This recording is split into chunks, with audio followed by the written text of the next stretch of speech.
बिस्मिल्लाहिर्रहमानिर्रहीम। अस्सलाम वालेकुम डियर स्टूडेंट्स। आज की इस वीडियो में हम टेस्ट मेजरमेंट एंड एवेल्यूएशन के एमसीक्यूज डिस्कस करेंगे। ये एमसीक्यूज हमने सर ज़ुबैर कंबो साहब की बुक से लिए हैं।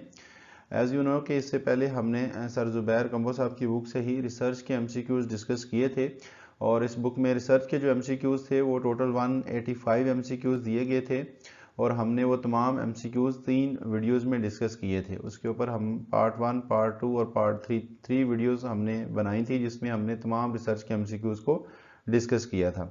आज की वीडियो में हम टेस्ट मेजरमेंट एंड एवेल्यूएशन के एमसीक्यूज डिस्कस करेंगे। इस बुक में सर ज़ुबैर कंबो साहब की जो बुक है उसमें टेस्ट मेजरमेंट एंड एवेल्यूएशन के जो एमसीक्यूज टोटल दिए गए हैं वो 200 हैं। आज की इस वीडियो में हम जस्ट 30 एमसीक्यूज डिस्कस करेंगे और इसके बाद फिर हम पार्ट 2, पार्ट 3 एंड पार्ट 4 में बाकी एमसीक्यूज जो होंगे उनको भी 1 बाय 1 कंप्लीट कर लेंगे। ठीक है, तो स्टार्ट करते हैं जी। अपना एमसीक्यूज नंबर 1 है dash is a tool use to measure some performance and to collect data. उस टूल को हम क्या कहते हैं जिससे हम परफॉर्मेंस को मेजर करने के लिए या डाटा को कलेक्ट करने के लिए इस्तेमाल करते हैं। अब हमें पता है जब भी हम टेस्ट मेजरमेंट एंड एवेल्यूएशन पढ़ते हैं तो उसमें हम टेस्ट को कैसे डिफाइन करते हैं कि टेस्ट क्या होता है जी। टेस्ट कोई टूल हो सकता है, टेस्ट कोई इंस्ट्रूमेंट हो सकता है, टेस्ट कोई एक्टिविटी हो सकती है जो हम इस्तेमाल करते हैं किसी भी परफॉर्मेंस को मेजर करने के लिए, किसी भी स्कोर को रिकॉर्ड करने के लिए या कोई भी इंफॉर्मेशन कलेक्ट करने के लिए, तो उसे हम टेस्ट कहते हैं। फॉर एग्जांपल स्फिग्मोमैनोमीटर हम ब्लड प्रेशर को मेजर करने के लिए यूज़ करते हैं, तो ये स्फिग्मोमैनोमीटर एक डिवाइस है, इसे भी हम टेस्ट कहेंगे। इसी तरह अगर हम स्प्रिंट रेस में स्पीड को चेक करने के लिए 30 मीटर स्प्रिंट रेस लगवाते हैं, तो ये जो हमारी 30 मीटर स्प्रिंट रेस होगी ये एक एक्टिविटी है, इसे भी हम टेस्ट कहेंगे। आपका रिसर्च का नॉलेज चेक करने के लिए मैं आप लोगों को 10 क्वेश्चंस देता हूं, ठीक है, तो ये जो 10 क्वेश्चंस होंगे ये भी टेस्ट कहलाएगा। ठीक है, तो मींस कि टेस्ट से मुराद कोई टूल हो सकता है, कोई एक्टिविटी हो सकती है, कोई इंस्ट्रूमेंट हो सकता है जिसको हम यूज करते हैं परफॉर्मेंस को चेक करने के लिए, स्कोर को रिकॉर्ड करने के लिए या डाटा को कलेक्ट करने के लिए। ठीक है, तो इसका करेक्ट आंसर फिर क्या होगा? ऑप्शन ए होगा, टेस्ट। इसी तरह नंबर 2 पे है जी dash is the collection of information on which decision is based. ठीक है, dash is a collection of information on which decision is based, कि उस चीज़ को हम क्या कहते हैं जिसके ऊपर हमारे डिसीजन बेस कर रहे होते हैं। और साथ उसने बता भी दिया कि वो इंफॉर्मेशन की कलेक्शन है, इंफॉर्मेशन का मजमुआ है या कलेक्शन ऑफ इंफॉर्मेशन है और जिसकी बेस पे हमारे डिसीजन बेस कर रहे होते हैं। अब हमें पता है डिसीजन मेकिंग प्रोसेस को हम टेस्ट मेजरमेंट एंड एवेल्यूएशन में डिसीजन मेकिंग प्रोसेस को हम क्या कहते हैं? हम इसको कहते हैं एवेल्यूएशन। और ये जो हमारी एवेल्यूएशन होती है ना, ये बेस किस पे कर रही होती है? ये बेस कर रही होती है मेजरमेंट के ऊपर। अब ये मेजरमेंट क्या होगी? जैसे हमने पहले टेस्ट को एक्सप्लेन किया, मेजरमेंट से मुराद ये होगा कि कोई भी न्यूमेरिकल वैल्यू, कोई भी स्कोर, कोई भी इंफॉर्मेशन, कोई भी परफॉर्मेंस का रिकॉर्ड, ठीक है, उसे हम मेजरमेंट कहेंगे। यानी कि जैसे हमने टेस्ट को डिफाइन किया था ना, टेस्ट क्या था? वो टूल था, इंस्ट्रूमेंट था या एक्टिविटी थी जिसे हम यूज करते थे किसी परफॉर्मेंस को चेक करने के लिए, किसी रिकॉर्ड को देखने के लिए, स्कोर रिकॉर्ड करने के लिए या डाटा कलेक्शन के लिए। उसे तो हमने टेस्ट कह दिया। अब ये जो डाटा होगा या जो परफॉर्मेंस होगी, ये जो हमारा स्कोर होगा ना, ये जो न्यूमेरिकल वैल्यू होगी, इसे हम मेजरमेंट कहेंगे। तो अब हमें पता है कि मेजरमेंट की बेस के ऊपर ही डिसीजन मेकिंग होती है। लिहाजा इस क्वेश्चन में, क्वेश्चन नंबर 2 में, जिसमें वो पूछ रहा है जी dash is the collection of information on which a decision is based. Decision is based, decision किस पे बेस कर रहा होता है? वो हमें पता है मेजरमेंट के ऊपर बेस कर रहा होता है, क्योंकि हम पहले टेस्ट कंडक्ट करते हैं, टेस्ट कंडक्ट करने से हमारे पास मेजरमेंट आ जाती है और उस मेजरमेंट की बेस पे हम इवेल्युएशन करते हैं। ठीक है, third one is dash is use of measurement in making decision. Dash is use of measurement in making decision. उस चीज़ को हम क्या कहते हैं जिसमें हम मेजरमेंट को इस्तेमाल करते हैं डिसीजन मेकिंग के लिए? अभी जैसे हमने डिटेल से डिस्कस किया, तो उसे हम क्या कहेंगे जी? इवेल्युएशन कहेंगे। ठीक है, ऑप्शन सी इसका करेक्ट होगा कि इवेल्युएशन ही हमारी डिसीजन मेकिंग प्रोसेस होता है ना, जिसमें हम मेजरमेंट को इस्तेमाल करते हैं। नंबर 4 पे है जी, क्वेश्चन नंबर हमारा 4 है the founder of modern intelligence test was, कि मॉडर्न इंटेलिजेंस टेस्ट जो है इनके फाउंडर का क्या नाम था? तो इनके फाउंडर का नाम अल्फ्रेड बेनेट था। और इसके बारे में एक और क्वेश्चन भी पूछ लिया जाता है इससे मिलता जुलता, कि जो IQ का फार्मूला है वो किसने डिज़ाइन किया था या किसने प्रेजेंट किया था? तो अगर वो IQ फार्मूला के बारे में पूछे तो उसका करेक्ट आंसर विलियम स्टर्न उनका नाम था, या स्टर्न मोस्टली लिखा होता है, उसका फिर करेक्ट आंसर जो है वो स्टर्न होगा। और अगर वो मॉडर्न इंटेलिजेंस टेस्ट के बारे में पूछता है तो इसका करेक्ट आंसर फिर अल्फ्रेड बाइनेट होगा, ऑप्शन ए, ठीक है। उसके बाद नंबर नेक्स्ट है जी नंबर 5 पे, instrument used for measuring sample behaviour is known as. किसी भी सैंपल के बिहेवियर को मेजर करने के लिए जो हम इंस्ट्रूमेंट यूज करेंगे उसे हम क्या कहेंगे। अब चूंकि वो इंस्ट्रूमेंट की बात कर रहा है और किसी सैंपल के बिहेवियर को मेजर करने की बात कर रहा है, तो हमने अभी डिस्कस किया जी, कोई भी इंस्ट्रूमेंट हो, कोई भी टूल हो, कोई भी एक्टिविटी हो जिसे हम किसी सैंपल के बिहेवियर को मेजर करना हो, किसी परफॉर्मेंस को चेक करना हो, किसी स्कोर को रिकॉर्ड करना हो, तो उसे हम टेस्ट ही कहते हैं। नेक्स्ट क्वेश्चन है जी हमारा question number 6, the purpose of evaluation is to make. हमारी जो इवेल्युएशन होती है उसका पर्पज क्या होता है, उसका पर्पज होता है जजमेंट करना। हम इवेल्युएशन करते ही अपनी जजमेंट के लिए हैं, ताकि हमें जजमेंट हो सके कि हमारा स्टूडेंट कहाँ पे फॉल कर रहा है या उसकी परफॉर्मेंस कैसी है, ठीक है। अब यहाँ पे याद रखिएगा, बाद स्टूडेंट इसमें कंफ्यूज हो जाते हैं कि शायद इसका करेक्ट आंसर जो है वो डिसीजन है, तो इसका करेक्ट आंसर डिसीजन नहीं बनेगा, क्योंकि वो हमसे पर्पज पूछ रहा है कि इवैल्यूएशन का पर्पस क्या। अब चूंकि वो पर्पस पूछ रहा है तो हमें पर्पस का पता जी, इवैल्यूएशन का पर्पस जजमेंट होता है, ठीक है।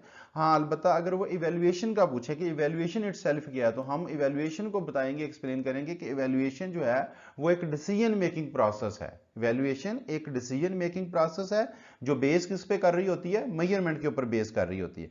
और इस इवैल्यूएशन का पर्पस क्या होता है, पर्पस इसका जजमेंट होता है, ठीक है। क्वेश्चन नंबर 7 है जी, a formal and systematic procedure of getting information is called, ठीक है।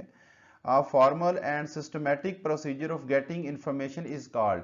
इंफॉर्मेशन को हासिल करने का एक फॉर्मल और सिस्टमैटिक तरीकाकार जो है उसे हम क्या कहते हैं। अब यहाँ पे उसने हमें की जो दी है ना, हिंट पॉइंट जो है वो प्रोसीजर है। उस प्रोसीजर को हम क्या कहेंगे जिसके तहत हम इंफॉर्मेशन को हासिल करते हैं, ठीक है। अब हमें पता है जी उस प्रोसीजर को हम क्या कहते हैं, टेस्ट कहते हैं। अब यहाँ पे अगर वो पूछता ना कि जो इंफॉर्मेशन हमें हासिल होती है उस इंफॉर्मेशन को हम क्या कहते हैं, तो अगर वो इंफॉर्मेशन की बात करता या स्कोर की बात करता या डाटा की बात करता, तो फिर इसका करेक्ट आंसर ऑप्शन बी होना था, मेजरमेंट। क्योंकि मेजरमेंट क्या होती है, मेजरमेंट जो है वो इंफॉर्मेशन इटसेल्फ है, ठीक है।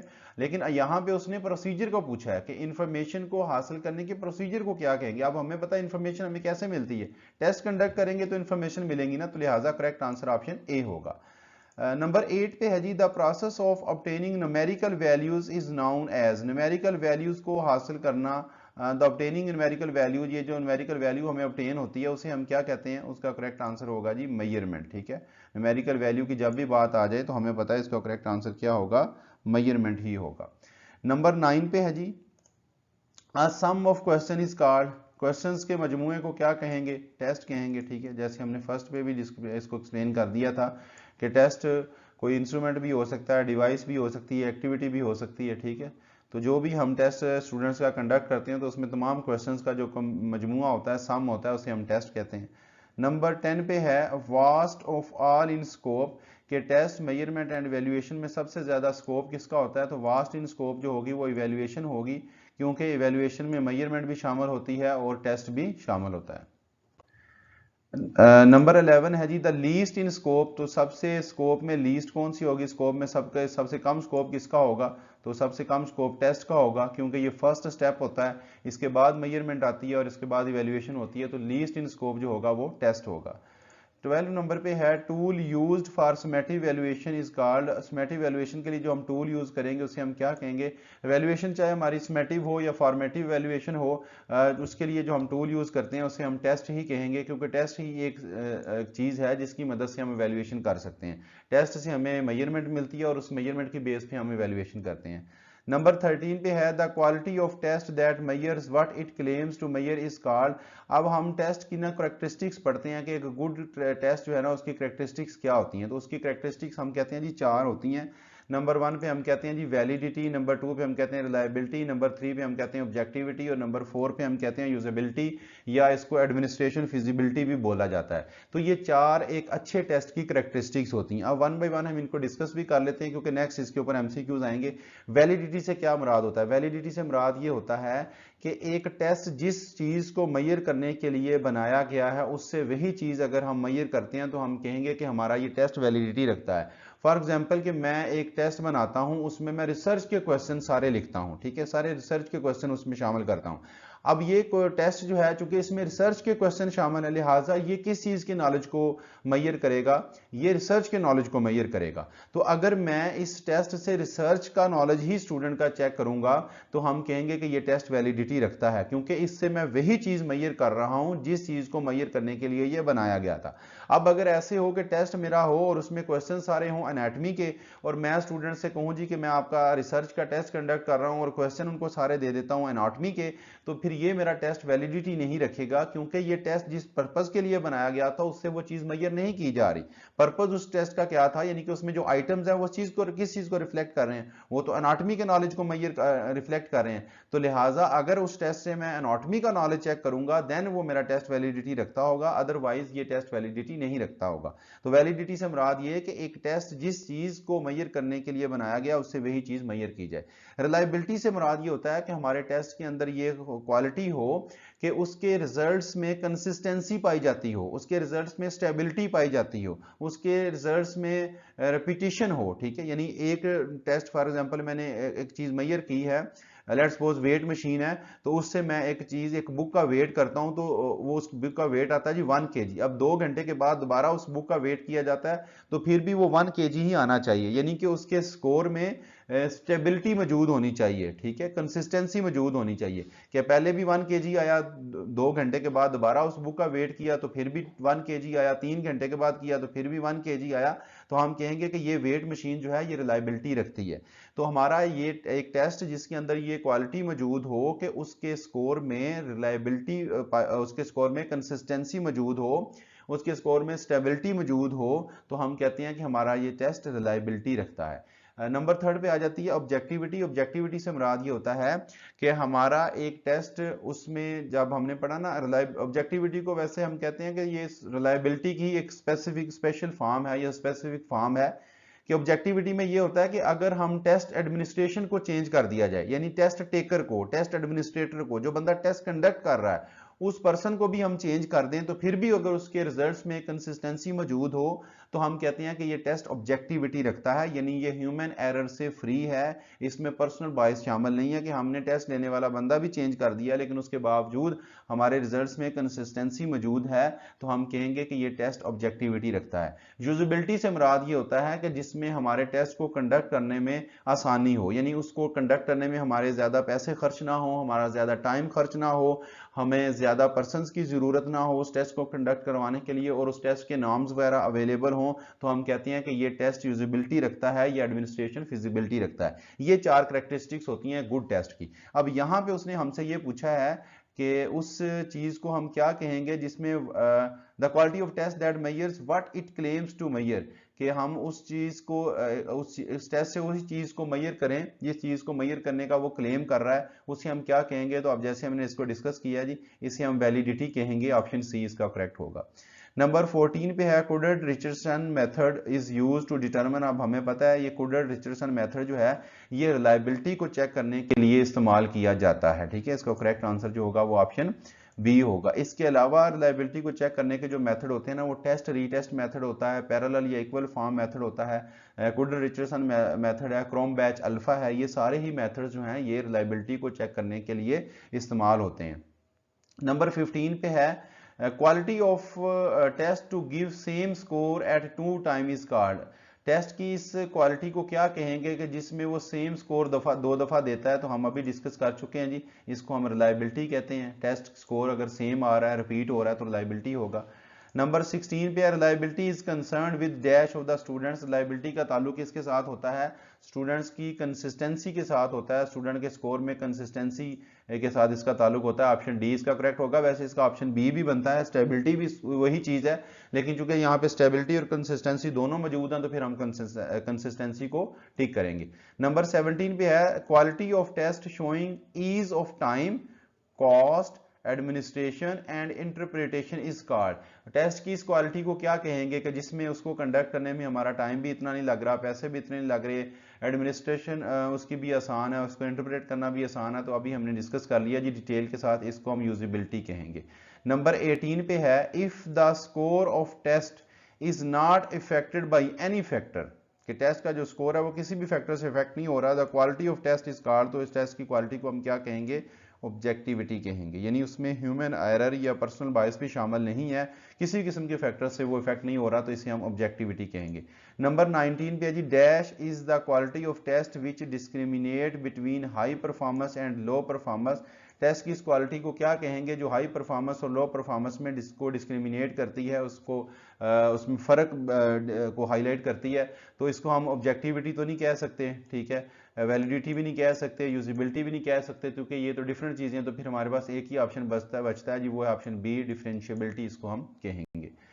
नंबर 20 पे है जी, एमसीक्यूज नंबर 20 है, test meant for prediction on a certain criterion is called. ठीक है, उस टेस्ट को हम क्या कहते हैं जिस टेस्ट को हम प्रिडिक्ट करने के लिए, प्रिडिक्शन के लिए, फ्यूचर परफॉर्मेंस को प्रिडिक्ट करने के लिए इस्तेमाल करते हैं किसी क्राइटेरिया की बेस के ऊपर, तो उस टेस्ट को हम कहते हैं एप्टीट्यूड टेस्ट। एप्टीट्यूड टेस्ट असल में क्या होता है, हमारी टैलेंट का टेस्ट होता है, जहानत का टेस्ट होता है। तो ये जहानत का टेस्ट ही की मदद से ही हम किसी स्टूडेंट की फ्यूचर परफॉर्मेंस को प्रिडिक्ट कर सकते हैं। ठीक है, पर्सनैलिटी के टेस्ट की बुनियाद पे नहीं किया जा सकता, साइकोलॉजिकल की बुनियाद पे नहीं किया जा सकता। अचीवमेंट टेस्ट जो होता है ना, ये तो किसी स्टूडेंट की लर्निंग आउटकम को मेजर करने के लिए हम यूज करते हैं। तो जब भी प्रिडिक्शन की बात आएगी, फ्यूचर परफॉर्मेंस को प्रिडिक्ट करने की बात आएगी, तो हम एप्टीट्यूड टेस्ट को ही टिक करेंगे।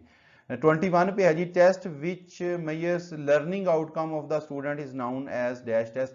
जो टेस्ट किसी स्टूडेंट की लर्निंग आउटकम को, यानी हमने स्टूडेंट को कुछ चीज़ें सिखाई हैं, हमने उसकी कुछ क्लासेस ली हैं, अब उसके बाद हम ये देखना चाहते हैं कि इसकी लर्निंग आउटकम कितनी है, इसने कितना कुछ सीख लिया है, तो उसके लिए जो हम टेस्ट कंडक्ट करेंगे ना, उसे हम अचीवमेंट टेस्ट कहते हैं।